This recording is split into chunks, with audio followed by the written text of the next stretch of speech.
The Waterford crystal shattered against the wall behind me, missing my face by inches. Even in her rage, Victoria Sterling Reese's aim was precise. She'd meant to miss, but only just. "You were never our daughter," she hissed, her voice cutting through the stunned silence of 20 relatives. "Just a charity case we tolerated for appearances." But here's the thing about being discarded by millionaires. Sometimes they throw away their most valuable asset. 2 weeks after that dinner, Victoria was on her knees in my $900 a month studio apartment, begging for a signature that could save her from federal prison. I'm Celia Reese, and if you're watching this, please subscribe and let me know where you're watching from. This is how I went from being erased from a family fortune to controlling every penny of their $50 million legacy.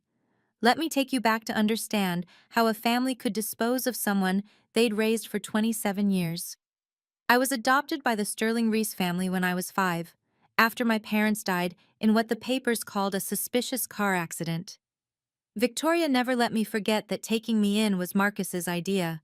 Marcus, her father-in-law, the patriarch who built the Providence Foundation from nothing into one of New York's most prestigious charities. While I grew up in their Fifth Avenue penthouse, surrounded by Hermes bags and Waterford crystal, I was never truly one of them. Victoria made sure of that. Her biological daughter Isabel got the corner office at Sterling Real Estate by 30, complete with a Wharton MBA and a VP title. Me? I got the corner table at Starbucks, building my little computer drawing business, as Victoria called it. I was a UX UI designer, freelance, because no one in Victoria's circle would hire the charity case. They'd smile at galas while she introduced me as Marcus's little project, then turn away as if poverty might be contagious. The irony? I designed the entire Providence Foundation website for free, creating the interface that processed millions in donations. Victoria introduced me as the help at the launch party. But Marcus, he saw something different.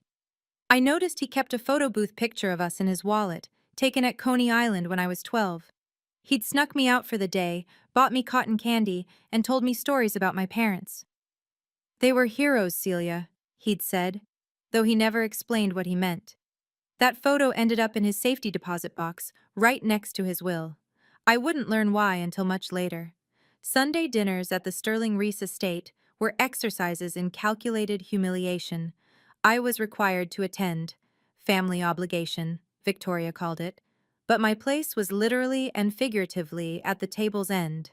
Past the cousins, past the in-laws, in what Isabel cheerfully dubbed Siberia. "Some people are born for greatness," Isabel would say, raising her champagne glass so the baccarat crystal caught the light just so. "Others, well, thank God for charity, right, Celia?" The relatives would chuckle uncomfortably while I focused on my plate, counting the minutes until I could leave. Victoria's cruelty was more refined. "It's so sweet that you're trying with your little website business," she'd coo when relatives asked about my work. Of course, it's nothing like real business. Isabel just closed a $40 million development deal, but everyone has to start somewhere. She'd pause, then add with surgical precision, "Though at 32, one wonders if it's still starting or just staying." Despite everything, I kept designing for the foundation, creating campaign materials that tripled their online donations. I told myself it was for Marcus, who'd email me privately to say how proud he was. But even he couldn't protect me from Victoria's systematic erosion of my self-worth. The strangest thing? Marcus had started leaving me cryptic voicemails. "The truth about your parents needs to come out," one said. Another, "I've put everything in writing. When the time comes, you'll understand." But before I could ask what he meant, before I could schedule that lunch he kept postponing, his heart gave out in his sleep. That's when I learned that even in death, some people keep fighting for you. Marcus Reese died on a Tuesday in January, and I wasn't allowed to say goodbye. Victoria called me 3 hours after it happened, not to comfort me, but to inform me that immediate family only would be present for the private viewing. The funeral program listed his survivors in order of importance: Victoria, Isabel, various Sterling relatives. My name appeared at the bottom, under "and other relatives," like an afterthought in 8-point font. The will reading was scheduled for the following week. I received an email from Victoria's assistant. You'll receive a small remembrance from the estate. Your presence at the reading is not required. Not required. After 27 years, I wasn't even worth a seat in the lawyer's office. But David Thornton, Marcus's personal attorney for 40 years, had other plans. His first voicemail came the day after the funeral. Miss Reese, it's urgent we speak about your grandfather's wishes. Please call me directly. Victoria must have intercepted it somehow because an hour later, I received a text from her. David is confused in his grief. All estate matters go through me now. The second voicemail was more insistent. Celia, your grandfather left specific instructions. You have rights that... The message cut off. When I tried calling back, his secretary informed me that all Sterling Reese estate inquiries were being handled by Victoria's legal team. Then came the email that changed everything. Hidden in my spam folder, dated one day before Marcus died, was a draft he'd never sent. My dear Celia, you are always my true heir. Not just of money, but of purpose. Your parents died exposing the truth, and I've been a coward for not telling you sooner. Forgive me for not protecting you from them. The foundation was always meant to be yours. 3 weeks after Marcus's death, Victoria announced the Providence Foundation's restructuring at a board meeting I learned about through Instagram. Isabel posted photos of herself at the podium, ##NewGeneration, #LegacyLeader. My design work had been scrubbed from all the foundation's materials overnight, replaced with a sterile corporate template that probably cost $50,000 and converted half as well. I was refilling my coffee at a Midtown Starbucks when I overheard the conversation that made my blood freeze. 2 women from Victoria's charity circle were gossiping by the pickup counter. Isabel told me once they control the full fund, the renovation loans will be untraceable. Brilliant, really. Who audits a charity doing community development? My hand shook as I recorded the rest on my phone. They detailed shell companies, phantom contractors, inflated invoices, $30 million being systematically drained from Marcus's foundation. The renovation projects were real estate money laundering, and Victoria was using her father-in-law's legacy to clean dirty money. That evening, Victoria summoned me to a family meeting at the estate. Her text was formal, cold. 8 p.m. sharp. We need to discuss your future relationship with this family. She'd never been subtle, but this felt like an execution notice. I spent the afternoon at David Thornton's office. His secretary snuck me in through the service entrance, and what he showed me changed everything. The original will, notarized and video witnessed, with my name as primary beneficiary. The timestamp showed Marcus had signed it just 2 weeks before his death. But there was a catch. A crucial detail Victoria had missed in her haste to forge amendments. She doesn't know about the trigger clause, David whispered, and tomorrow night, you need to let her bury herself. The dining room at the Sterling Reese estate had never felt more like a courtroom. 20 relatives sat around the mahogany table, their Hermès and Chanel bags placed precisely on the sideboard like exhibits. The baccarat chandelier cast shadows that seemed to dance with anticipation. Victoria stood at the head of the table, a glass of Dom Perignon, 1996, in her manicured hand. Family, she began, her voice carrying the authority of someone who'd never been challenged. We need to address the elephant in the room. She looked directly at me. Or should I say, the interloper. Nervous laughter rippled through the room. Uncle James shifted uncomfortably. Cousin Margaret suddenly found her napkin fascinating. Celia, Victoria continued, for 27 years, we've tolerated your presence out of respect for Marcus's misguided compassion. But with him gone, it's time for honesty. She took a sip of champagne, savoring the moment. You are not, have never been, and will never be Sterling material. From now on, I will decide if and when you're invited to family functions. Stop inviting yourself. The silence was suffocating. Isabella smirked from her seat, twirling her Cartier love bracelet. Mom's right. It's actually cruel to keep pretending, don't you think? Some people are born for this life. Others, well, they're just born. Victoria walked over to an antique secretary desk and pulled out a document. With a red Mont Blanc pen, Marcus's pen, I realized, she dramatically crossed my name from what appeared to be a family tree. I can't believe I ever lowered myself to call you my daughter. You were never anywhere near our level. 20 pairs of eyes watched, waiting for me to break. Instead, I noticed something else. David Thornton's business card, hidden under my place setting. Before I could process the business card, Isabel stood up, producing a leather portfolio from her Birkin bag. "Since we're being honest," she said, her smile sharp as winter ice, "there's paperwork to discuss." She slid a document across the mahogany toward me. "Voluntary disassociation from the Reese Family Trust. Sign it, and we all move forward cleanly. Refuse." She paused, examining her manicure. "And will be forced to pursue legal action for the design work you stole from the foundation." "Stole?" I finally spoke, my voice steadier than I felt. "All work product created for the foundation belongs to the foundation," Isabel continued. "Using those designs in your portfolio, that's intellectual property theft. Every client you've ever had will make sure they know you're a fraud who built her little business on stolen designs." The relatives watched like spectators at a gladiator match. Aunt Patricia whispered something to her husband. Uncle James cleared his throat and finally spoke. "It's for the best, dear. Sign the papers. Make a clean break." Victoria added the final twist. "We're also requesting you legally change your last name. Reese is not yours to carry anymore." I picked up the pen, Marcus's pen that Victoria had used to strike my name. The weight of it felt significant. Everyone leaned in, expecting surrender. Instead, I set it down gently and stood up. "I heard you clearly," I said, looking Victoria in the eye. "I won't impose anymore." I removed the family ring from my finger, the one Marcus had given me for my 18th birthday, and placed it on the Italian marble table. It made the smallest, most satisfying crack. As I walked out, I palmed David Thornton's card. Whatever game was being played, I was about to learn the real rules. If you've ever been told you don't belong, that you're not enough, that your very presence is a burden, I need you to hear what happens next. Because the papers they wanted me to sign, they would have hidden the biggest financial crime in New York charity history.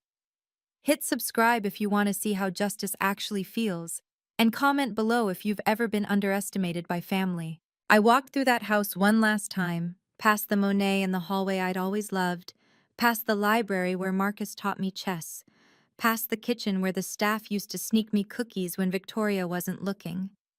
I stopped at the coat closet and removed every piece of jewelry Victoria had given me over the years. The pearl necklace for my 16th birthday, the diamond studs for college graduation, the tennis bracelet she'd called an investment in your appearance.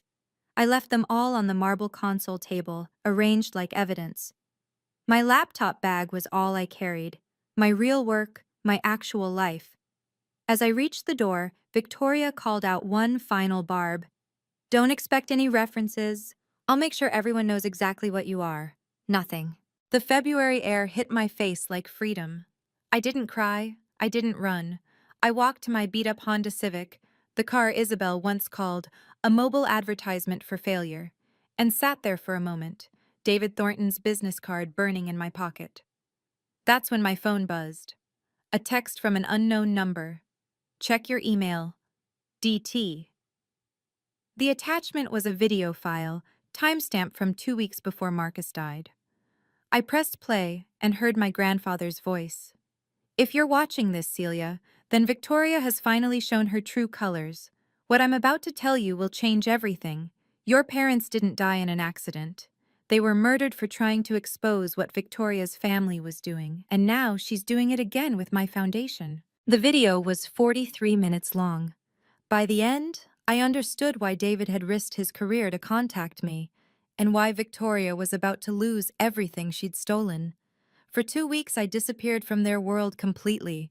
No social media, no responses to the few relatives who texted checking in while really fishing for drama. I met David Thornton at a diner in Queens, far from any Sterling Reese eyes. He slid a manila folder across the cracked Formica table. The original will, he said, his voice barely above a whisper. Marcus named you primary beneficiary of the Providence Foundation Trust, $50 million under your sole control. My coffee cup rattled against the saucer. That's impossible, Victoria said. Victoria forged an amendment after Marcus died, but she made a critical error. David pointed to a clause highlighted in yellow. Any changes to the trust require the beneficiary's signature once they reach 30. You turned 32 last month. The deadline has passed. Her forgery is worthless. He showed me the paper trail. Victoria's sloppy attempt to backdate documents, the notary who'd mysteriously received a $50,000 bonus, the board members who'd been promised construction contracts for their silence. But the smoking gun was a notification from the bank. They'd frozen the foundation accounts pending verification of the legitimate trustee. Victoria discovered this yesterday, David said. She's been calling me every hour. As if on cue, my phone rang. Victoria's name appeared. The first time she'd called me directly in years. I let it go to voicemail. Then another call, and another. By the sixth call, I answered. Celia, her voice had lost its imperial edge. There's been a misunderstanding about Marcus's wishes. We need to talk. We have nothing to discuss. I'm coming to your apartment, tonight. She hung up before I could refuse. David looked at me across the table. Are you ready for this? I thought about the video Marcus had left, about my parents, about 27 years of humiliation. I've been ready my whole life. Victoria Sterling Reese stood in the hallway of my Brooklyn walk-up at 11 p.m., looking like she'd been teleported from another dimension. Her usual Chanel suit was wrinkled, her perfect chignon falling apart. The woman who wouldn't leave her penthouse without full makeup had mascara smudged under her eyes. She stood in her $3,000 Louboutins, staring at my welcome mat from Dollar Tree. May I come in? She couldn't even look me in the eye. I let her wait 5 seconds before stepping aside. She entered my 600-square-foot studio, her gaze sliding over my IKEA furniture and thrift store art. The woman who owned a Basquiat was now begging for mercy in an apartment that cost less than her monthly champagne budget. There's been a terrible misunderstanding, she began, clutching her Hermes bag like a life preserver. Marcus's will, the lawyers are saying you're the primary beneficiary. It's not a misunderstanding, it's the truth. Her composure cracked. The foundation has commitments, projects already announced. The gala is in 3 days. 500 donors are expecting. She stopped, recalculating. I'll give you $5 million, cash. Just sign a retroactive waiver. No. $10 million, and you can keep the Reese name. I almost laughed. The name you demanded I give up 2 weeks ago? She sank onto my second-hand couch, a woman drowning in her own schemes. You don't understand. We've already announced the restructuring to major donors. If what comes out, Victoria? That you forged documents? That you've been laundering money through fake renovations? The color drained from her face. She didn't know I knew about the money laundering. She thought this was just about the will. 15 million, she whispered. That's everything I have, Liquid. I let Victoria's offer hang in the air while I poured myself tea from my grandmother's chipped teapot, my real grandmother, the one who'd raised my mother.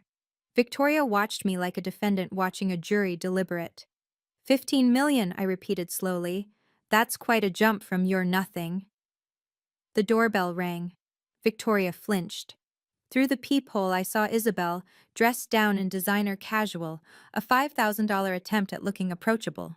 You brought backup, I observed, opening the door. Isabel entered with a different energy than her mother, less desperate, more calculating. Celia, let's be rational about this. We're still family, despite everything. Family? I pulled out my phone and hit record, placing it openly on the coffee table. Is that what you call people you threaten with lawsuits? Isabel's smile tightened. That was harsh. I apologize. We were all grieving Marcus differently.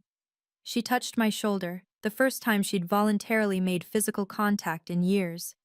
He wouldn't want this conflict, you know that. Victoria found her voice again. Marcus was confused in his final weeks.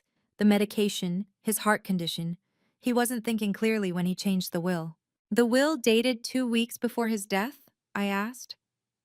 When he was lucid enough to record a 43-minute video explaining exactly why he was doing it, they exchanged panicked glances. They didn't know about the video. Isabel recovered first. Videos can be edited, manipulated, but think about the foundation's reputation, the children it helps. Do you really want to destroy Marcus's legacy over a family squabble? She produced a folder from her bag. Sign these papers, backdate them, everyone wins.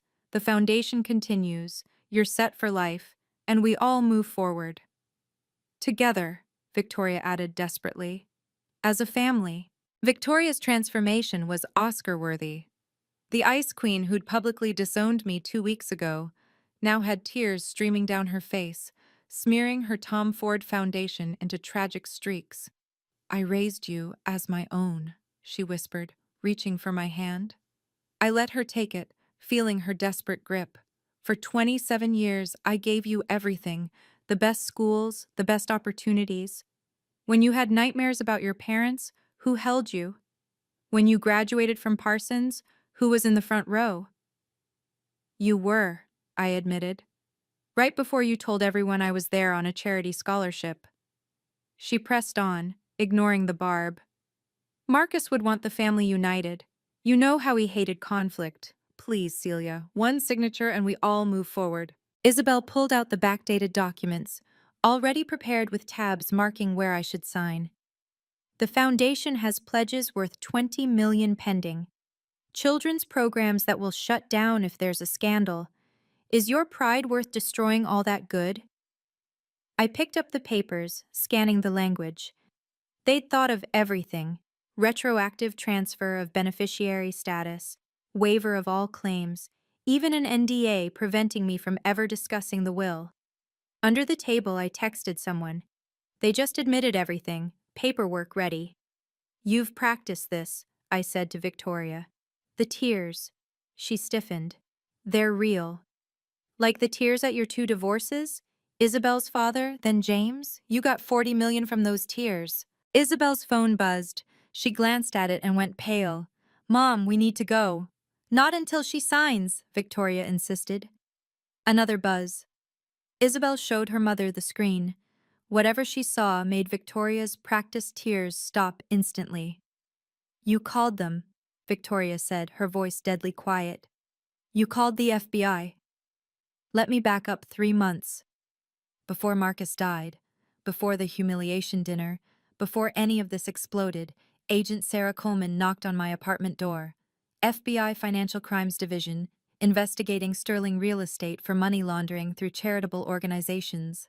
Your grandfather contacted us, she'd explained, sitting in the same spot where Victoria now sat. He suspected his foundation was being used to wash money from Sterling's criminal clients, drug cartels, human traffickers. He wanted to gather evidence before he died.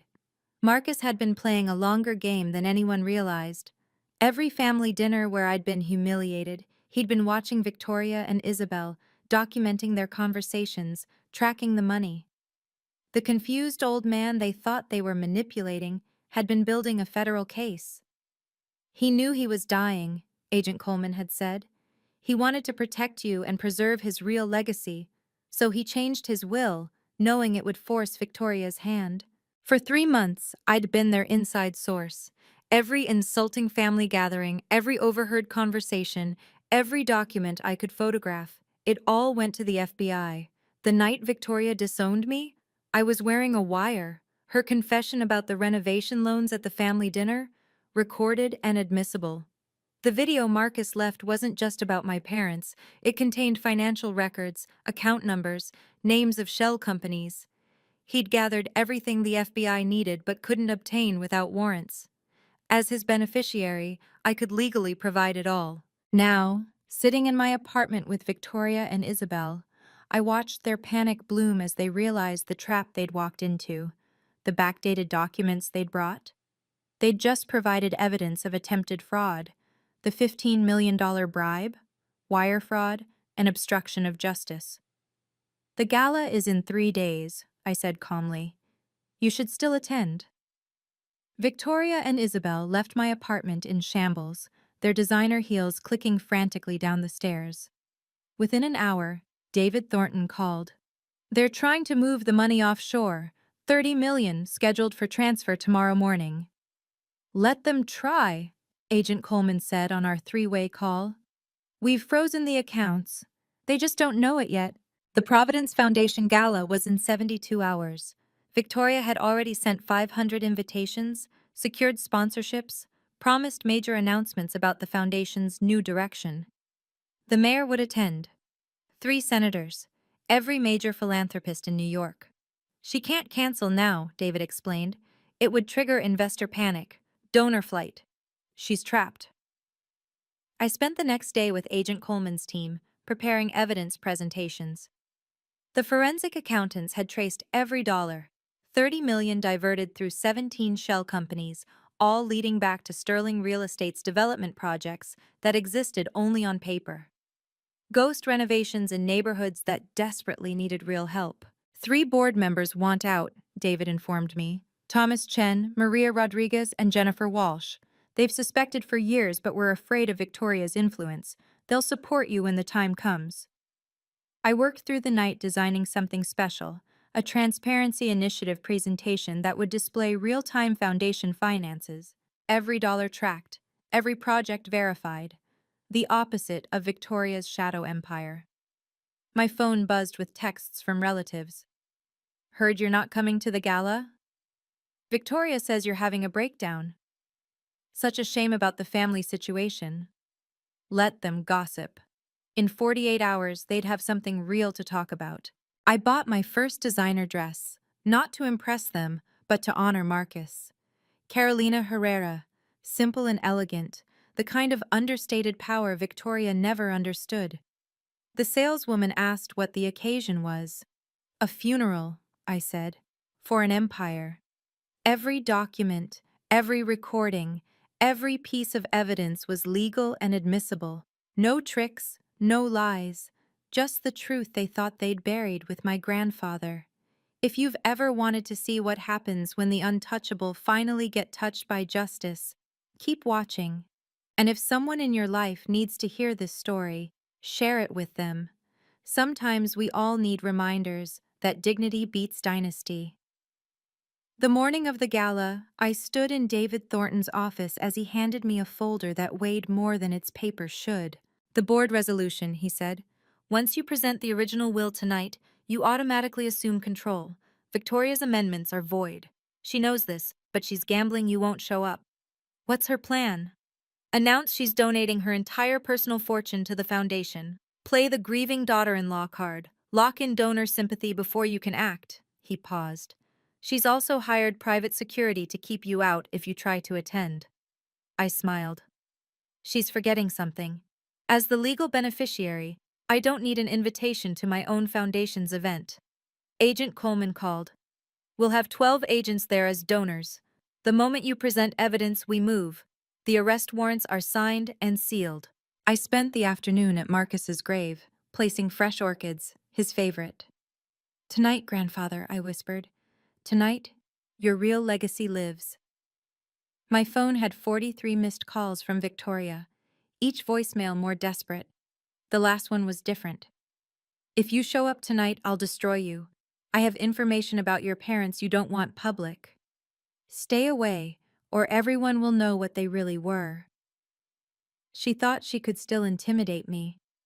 She didn't know Marcus had already told me everything. My parents were FBI informants who'd discovered the Sterling family's first money laundering scheme 27 years ago. They died before they could testify.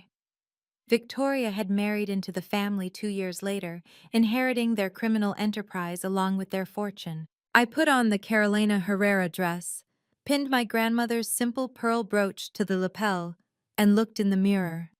Not at the charity case, not at the outsider, but at the woman my parents would have raised me to be.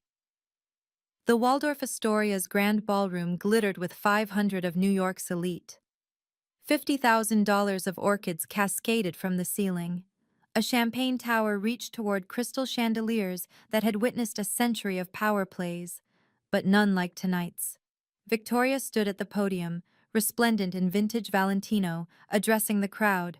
The Providence Foundation enters a new era tonight. My beloved father-in-law Marcus would be so proud. That's when I entered through the main doors. The private security moved to intercept me, but David Thornton's voice rang out. Let her through.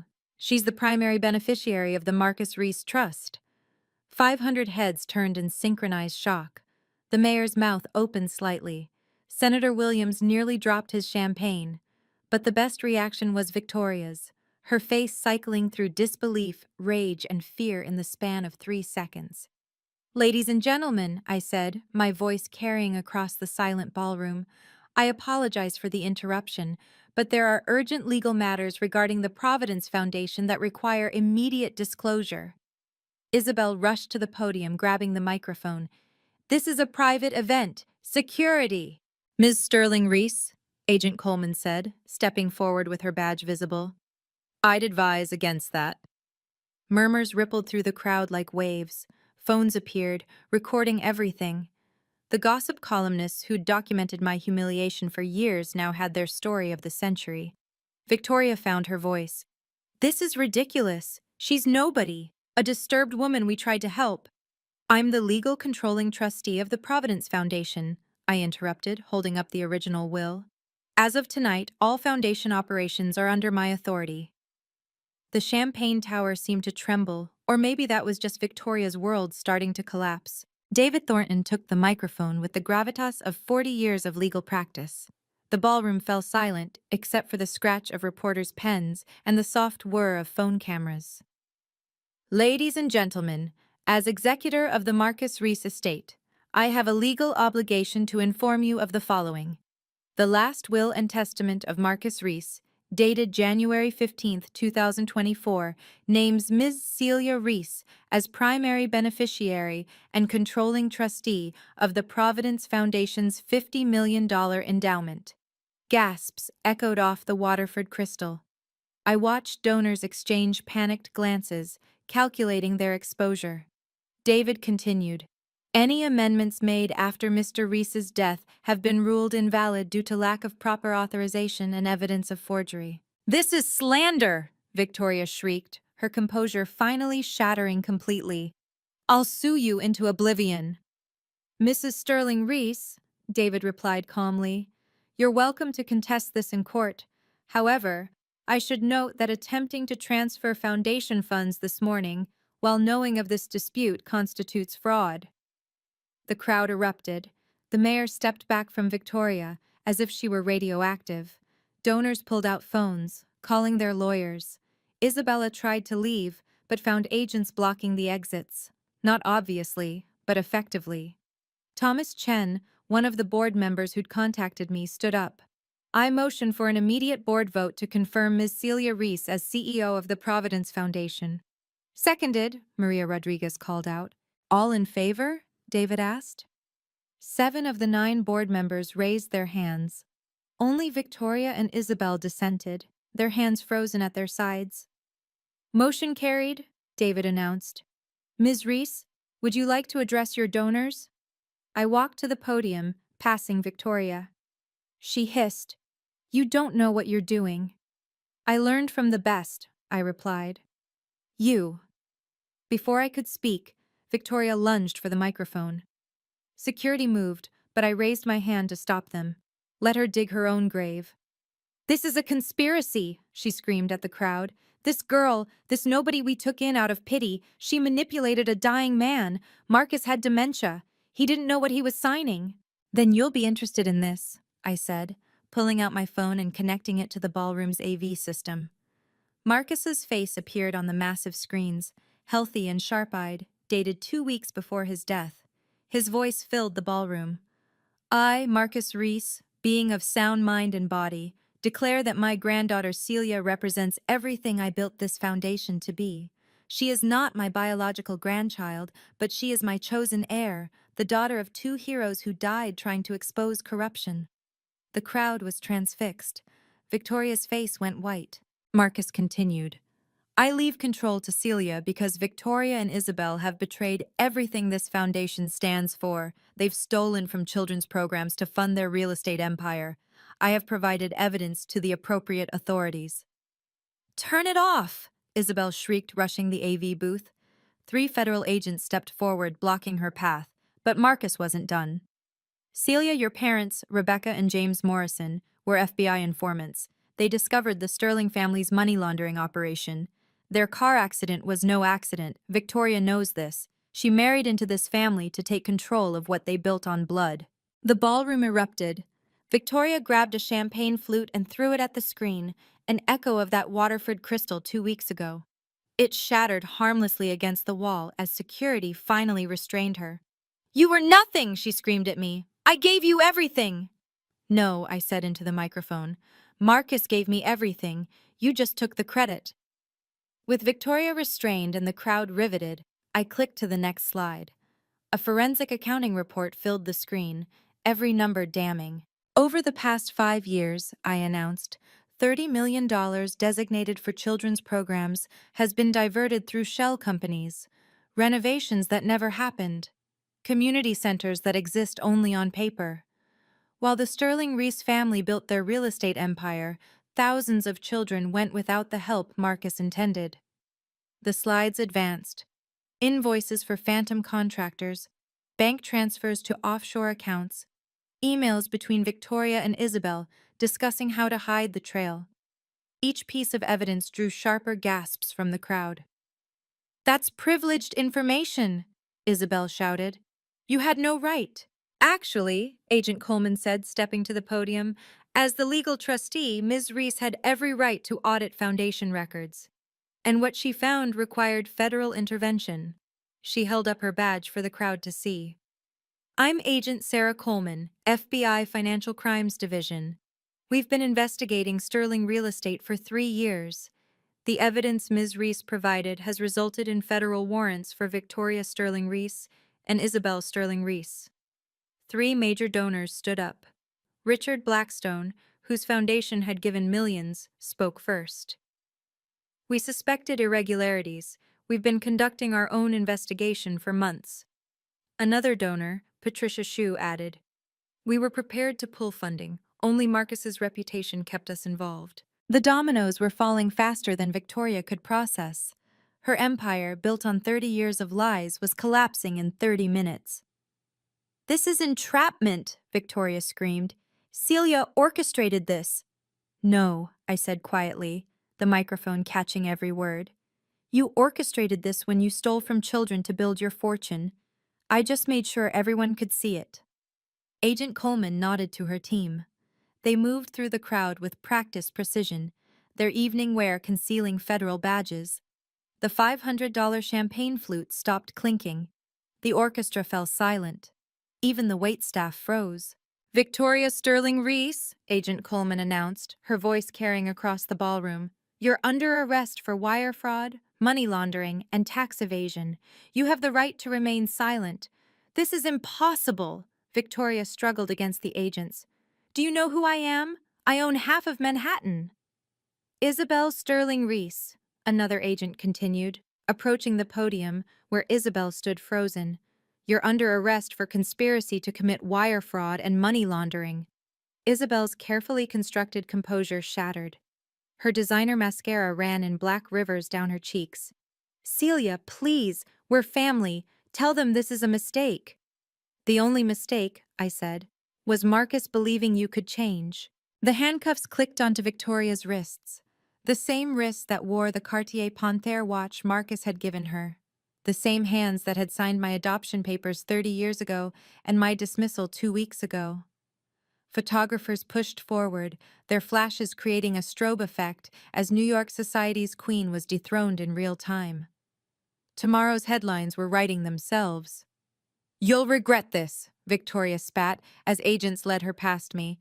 "I know things about your parents you'll never recover from." "I know everything," I replied calmly.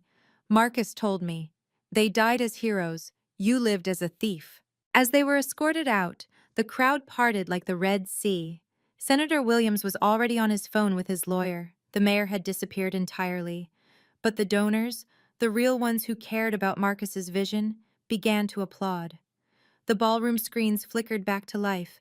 Marcus appeared again, but this was a different recording, one even I hadn't seen. David Thornton stood beside me, his hand supportive on my shoulder. "If you're watching this," Marcus said, "then justice has been served. Celia, my dear one, there's more you need to know." The crowd fell silent again, everyone leaning in. Your parents, Rebecca and James Morrison, weren't just informants. They were heroes who gave up everything to protect children from the Sterling crime family's trafficking networks. Yes, the money laundering was just the beginning. They discovered the Sterlings were washing profits from human trafficking. Collective gasps echoed through the ballroom. Several people sat down heavily in their chairs. "Rebecca was my goddaughter," Marcus continued, tears visible on his weathered face. "When she came to me with evidence, I was too cowardly to act. I thought I could change Victoria from within the family. I was wrong. Your parents died because I hesitated." My knees nearly buckled. David steadied me. "The foundation was always meant to be yours, Celia, not as inheritance, but as justice. Every dollar we raised, I raised thinking of the children your parents died trying to save. You were 5 when they were killed. Victoria fought the adoption, but I threatened to expose everything if she didn't agree. My greatest regret is not protecting you from her cruelty." The video paused. Then Marcus looked directly at the camera. "The Providence Foundation's $50 million is just the beginning. There's another $100 million in a trust your parents established before they died. It becomes yours on your 33rd birthday, next month. Use it to build what they envisioned, a foundation that actually protects children, not one that profits from their suffering." The recording ended. The ballroom was silent as a cathedral. The silence shattered as 300 phones rang simultaneously. Lawyers, publicists, crisis managers, everyone was in damage control mode. But the donors who mattered, the ones who shared Marcus's vision, approached me instead. Richard Blackstone was first. "Ms. Reese, the Blackstone Foundation pledges $10 million to match whatever transparency initiatives you implement." Patricia Shu followed. "The Shu Family Trust will double that, $20 million, but only under your leadership." Within 10 minutes, I had $70 million in pledged donations, more than Victoria had raised in 5 years. The board reconvened on the spot. Thomas Chen made the motion. "I propose Celia Reese as permanent CEO of Providence Foundation effective immediately." Unanimous approval, with 2 abstentions, Victoria and Isabel's seats now empty. The media frenzy was instant. Charity scandal rocks NYC elite. Adopted daughter exposes family empire. $50 million revenge. But my favorite headline would come later. The orphan who inherited justice. Uncle James approached me, shame etched on his face. I knew something was wrong. I should have spoken up. That night at dinner, when Victoria humiliated you. He pulled out an envelope. "I've been feeding information to David for months. I'm sorry it took me so long to find my courage." More relatives lined up, each with apologies and business cards, trying to distance themselves from Victoria's fall. I accepted none of them. "The foundation will undergo a complete audit," I announced to the crowd. "Every dollar will be tracked, every program verified. We're implementing blockchain transparency. Anyone will be able to see where donations go in real time." Sterling Real Estate's stock price was already plummeting. By morning, it would lose 60% of its value. By week's end, the company would be under federal receivership. 6 weeks later, I sat in a federal courthouse as the judge delivered sentences that made national news. "Victoria Sterling Reese," the judge intoned, "you have been found guilty on all counts. The court sentences you to 18 years in federal prison, forfeiture of all assets obtained through criminal enterprise, and lifetime prohibition from serving on any charitable board." Victoria, in her orange jumpsuit, looked like a stranger.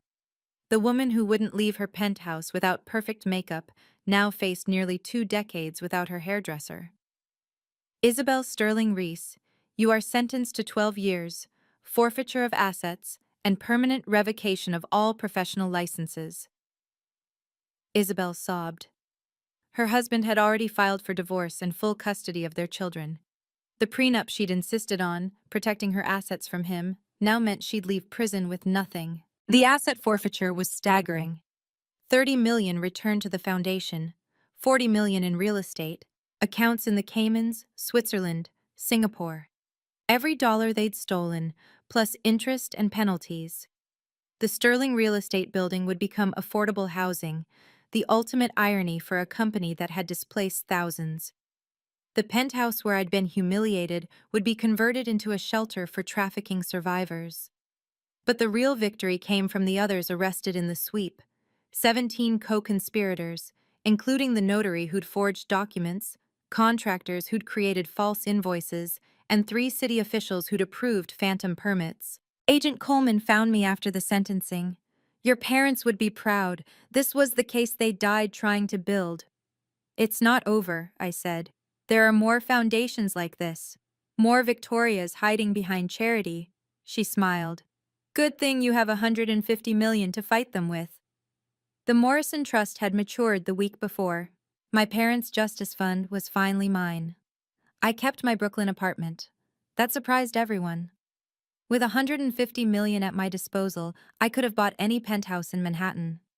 Instead, I stayed in my 600-square-foot studio, though I did upgrade from IKEA to some pieces from local craftsmen. The Providence Foundation underwent a complete transformation. We hired a diverse board. No nepotism, no society connections required.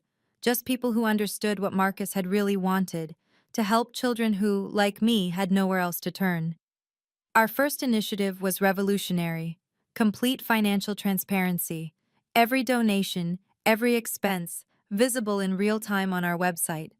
The UX design, my little computer drawings, won 3 international awards for nonprofit innovation. I drove to work in my Honda Civic, past the Sterling real estate building now covered in scaffolding for its conversion.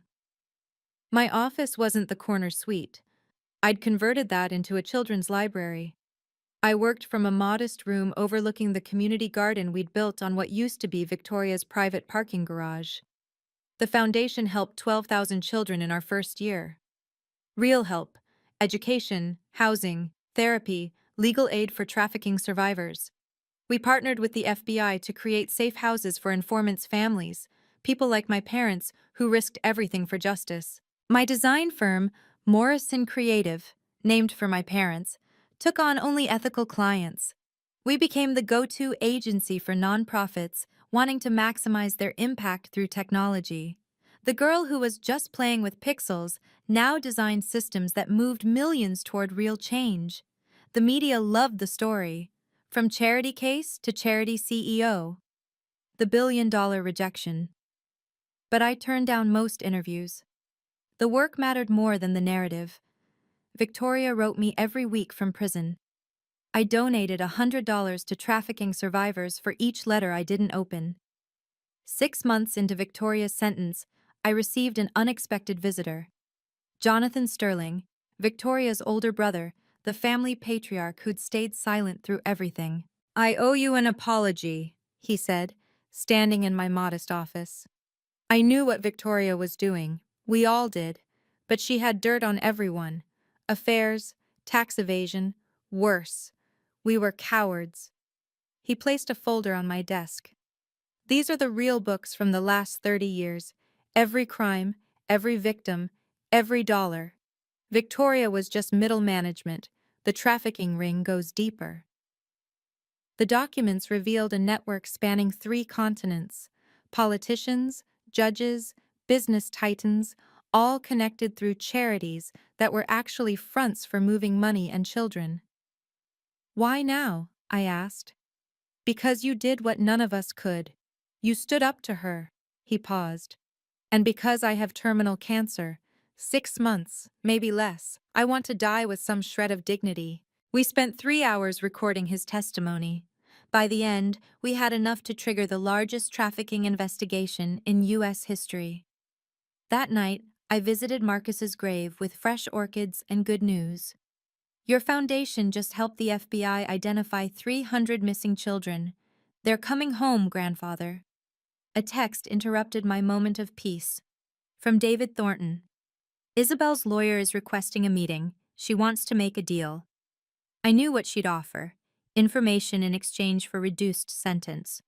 The Golden Child was ready to burn whatever remained of the Sterling Empire to save herself. Let her rot, I texted back. Then reconsidered. Actually, set the meeting. But she comes to us. Even in victory, Marcus had taught me to be strategic.